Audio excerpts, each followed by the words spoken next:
Halo semua, perkenalkan kami dari mahasiswa Universitas Mahal Saraswati Denpasar. Di sini kami akan mempresentasikan tentang kewirausahaan mata kuliah Koperasi UMKM dengan dosen pengampu Ibu Nimade Satya Utami, SEMM. Nah, sebelum kita melanjutkan materi, izinkan saya untuk memperkenalkan kelompok kami ya. Saya sendiri Niketul Lady Sri Utami dan dua teman saya, Iputu Agus Arya Putra dan Iwayan Endra Reswawan. Adapun materi yang kami bahas yaitu yang pertama mengenai pengertian dan fungsi kewirausahaan, yang kedua tipe-tipe kewirausahaan, yang ketiga tugas-tugas kewirausahaan, dan yang keempat prasyarat keberhasilan kewirausahaan. Oke, saya Lady. Di sini saya akan membahas materi yang pertama terkait pengertian dan fungsi kewirausahaan. Nah, karena kewirausahaan dipakai istilah baku kewirausahaan, jadi sebaiknya kita mengetahui apa sih itu wira swasta maupun wirausaha. Nah, wira swasta adalah seorang usahawan yang di samping mampu berusaha dalam bidang ekonomi umumnya dan niaga khususnya secara tepat guna, juga berwatak merdeka, lahir batin, serta berbudi luhur. Sedangkan wirausaha adalah yang mendobrak sistem ekonomi yang ada dengan memperkenalkan barang dan jasa yang baru, dengan menciptakan bentuk organisasi baru, atau mengelola bahan baku baru. Jadi, kewirausahaan adalah suatu sikap mental positif dalam usaha kooperatif dengan mengambil prakasa inovatif serta keberanian mengambil risiko dan berpegang teguh pada prinsip identitas koperasi dalam mewujudkan terpenuhinya kebutuhan nyata serta meningkatkan kesejahteraan bersama. Nah, selanjutnya adapun fungsi kewirausahaan yaitu yang pertama, kewirausahaan rutin, di mana kewirausahaan rutin diarahkan pada kegiatan rutin organisasi usaha koperasi seperti produksi, pemasaran, personalia, keuangan, administrasi, dan lain-lain. Nah, yang kedua ada kewirausahaan arbitrage, di mana arbitrage di sini dimaksudkan sebagai keputusan yang diambil dari dua kondisi yang berbeda. Tugas utama wirausaha dalam hal ini mencari peluang yang menguntungkan dari kondisi yang berbeda. Nah, yang ketiga ada kewirausahaan inovatif, di mana wirausaha yang inovatif berarti wirausaha yang selalu tidak puas dengan kondisi yang ada. Ia selalu berusaha mencari, menemukan, dan memanfaatkan peluang yang diperoleh. Baik, kita lanjutkan materi yang kedua ya, mengenai tipe-tipe kewirausahaan. Tipe-tipe kewirausahaan dibagi menjadi 4. Yang pertama ada kewirausahaan anggota, di mana anggota sebagai pemilik koperasi dapat menjadi wirausaha bila ia mampu menemukan dan memanfaatkan peluang yang ada untuk pertumbuhan koperasi. Yang kedua ada kewirausahaan manajer. Pada koperasi, mengangkat manajer sebagai pelaksana dan penanggung jawab kegiatan operasional, koperasi tentu sangat mengharapkan perubahan yang memberikan keuntungan. Yang ketiga, ada kewirausahaan birokrat, di mana birokrat adalah pihaknya secara tidak langsung berhubungan dengan pengembangan gerakan koperasi. Yang keempat, ada kewirausahaan katalis, di mana katalis di sini diartikan sebagai pihak yang berkompeten terhadap pengembangan koperasi kendati pun ia tidak mempunyai hubungan secara langsung dengan organisasi koperasi. Oke, saya Arya. Saya akan melanjutkan materi ketiga mengenai tugas-tugas kewirausahaan. Yang pertama, mendudukkan koperasi sebagai penguasa yang kuat di pasar.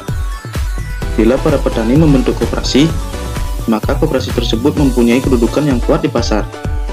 Bila masing-masing koperasi premiere anggotanya para petani membentuk koperasi di tingkat atasnya atau koperasi sekunder, maka koperasi tersebut terbentuk akan mempunyai posisi yang kuat di pasar yang lebih luas.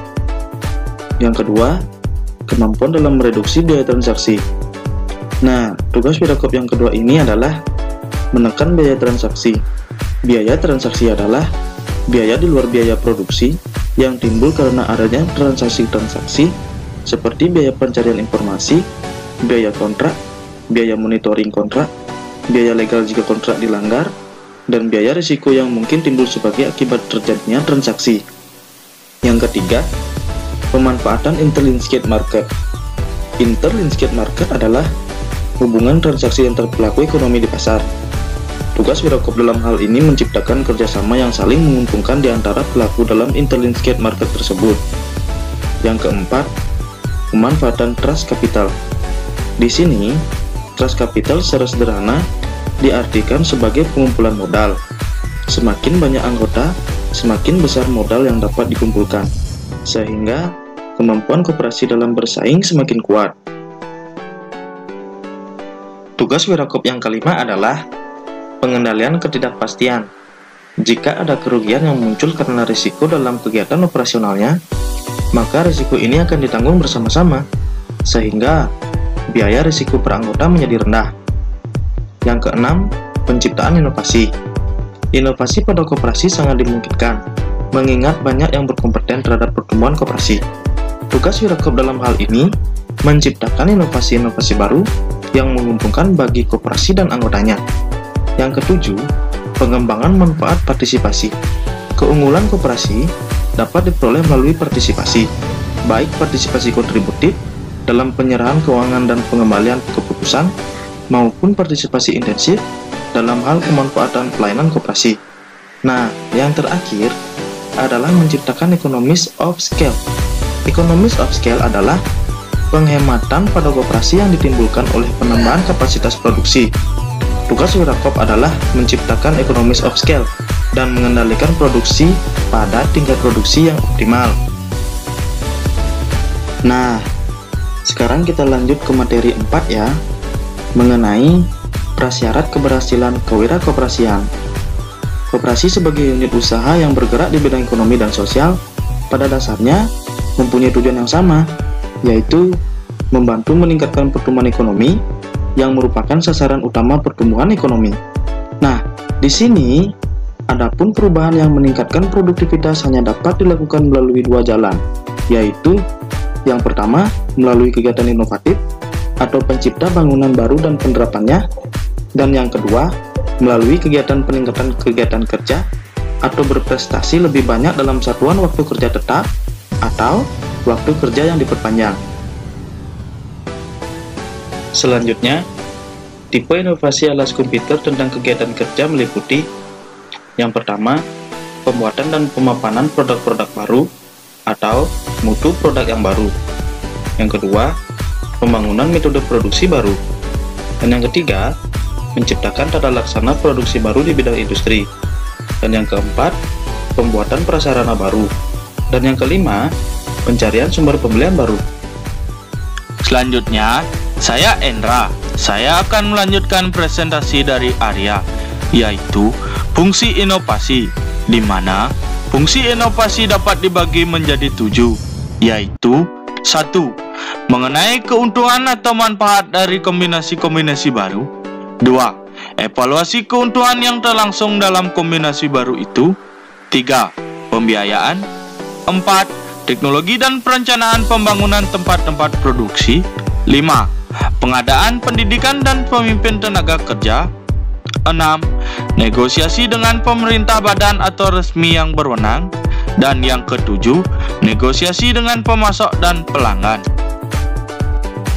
Selanjutnya, faktor penentu keberhasilan inovasi seorang wirausaha. Adapun 3 faktor penentu keberhasilan inovasi seorang wirausaha, yaitu 1. Hak bertindak. Hak bertindak merupakan kemungkinan dalam kelompok-kelompok yang tidak terlarang, yang meliputi berbagai pembatas normatif terhadap tindakan. Di samping peraturan-peraturan hukum abstrak yang dimodifikasikan, juga nilai-nilai sosial budaya, etika, agama, ketentuan-ketentuan kongres, dan peraturan-peraturan pihak pengemban kekuasaan politik. 2. Kemampuan. Kecenderungan individu atau organisasi untuk meningkatkan kemampuannya sangat tergantung dari rangsangan ekonomis dan harapan untuk dapat menerapkan peningkatan kemampuannya dalam tindakan-tindakan inovatif yang nyata. 3. Motivasi untuk berprestasi. Motivasi menyebabkan suatu peristiwa mempunyai nilai, baik nilai positif maupun nilai negatif. Segala aspek yang ada kaitannya dengan motivasi dalam situasi yang dia alami akan mengandung kadar tuntutan.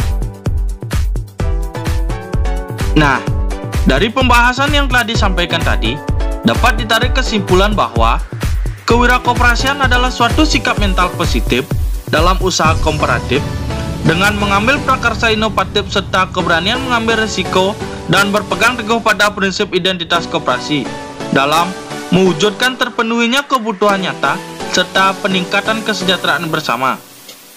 Pertumbuhan suatu koperasi sangat tergantung pada kemampuan para wirakoperasi dalam menciptakan inovasi-inovasi baru yang bermanfaat bagi anggotanya. Terlepas dari itu semua, pada dasarnya, setiap wirakoperasi mempunyai kewajiban moral dalam meningkatkan pertumbuhan koperasi dengan jalan mengusahakan agar koperasi mempunyai keunggulan dibanding dengan pesaingnya. Sekian presentasi dari kami. Jika ada salah kata dalam penyampaian materi atau kekurangan materi, kami mohon maaf. Semoga materi yang kami sampaikan dalam video ini bermanfaat bagi yang membaca maupun yang menyimak. Terima kasih.